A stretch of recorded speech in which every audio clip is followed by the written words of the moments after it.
Time night 7:00 ஆகுது. Dinner தான் prepare பண்ணிகிட்ருக்கேன். இன்றைக்கி டின்னர் சப்பாத்தியும் தேங்காய் சட்னியும் தான். குழந்தைங்களோட விளையாண்டுட்டு ரெடி பண்ணிவிட்டு எல்லோரும் சாப்பிட்டு முடிச்சாச்சு. குட்டீஸ்லாம் தூங்கினதுக்கப்புறமா நிறைய வேலை இருந்தது. ஒன்றொன்னா பார்த்துடலாம் அப்படின்னு கிச்சன் கிளீனிங்லேருந்து ஸ்டார்ட் பண்ணியாச்சு. விளக்க வேண்டிய பாத்திரம்லாம் எடுத்து சிங்கில் போட்டுட்டு கவுண்டர் டாப்பு கேஸ் ஸ்டவ்லாம் தொடச்சி விட்டுட்டு பாத்திரம் இருந்தது ஃபுல்லாக விளக்கிட்டேன். ரோலர் கோஸ்டரில் போகிற மாதிரி தான். ஒரு நாள் நல்லா ஹைப்பில் இருப்பேன், ஆக்டிவாக இருப்பேன், எல்லா வேலையும் டக்கு டக்குன்னு முடிச்சிருவேன். இன்னொரு நாள் ரொம்ப டவுனாக இருக்கும், எதுவுமே பண்ணணும்னு தோணாது. குழந்தைங்க இருக்கிறனால குக்கிங் மட்டும் பண்ணிட்டு மற்ற வேலைலாம் அப்படியே பெண்டிங்கில் வச்சிருவேன். அதுக்கு அடுத்த நாள் எல்லா வேலையும் மொத்தமாக சேர்த்து வச்சு நான் தான் பண்ணுற மாதிரி இருக்கும். நீங்களும் என்ன மாதிரி தானே அப்படின்னு கமெண்ட்ல சொல்லுங்க.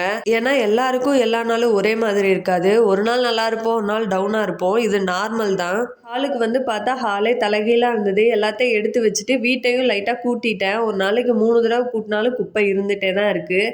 ஈவினிங்காக துணி எடுத்துகிட்டு வந்து வச்சுருந்தேன், அதை மடிக்கலை. இப்போ அப்படியே மடித்து எல்லாத்தையும் அங்கங்கே எடுத்து வச்சுட்டு நைட்டு தூங்க போயாச்சு.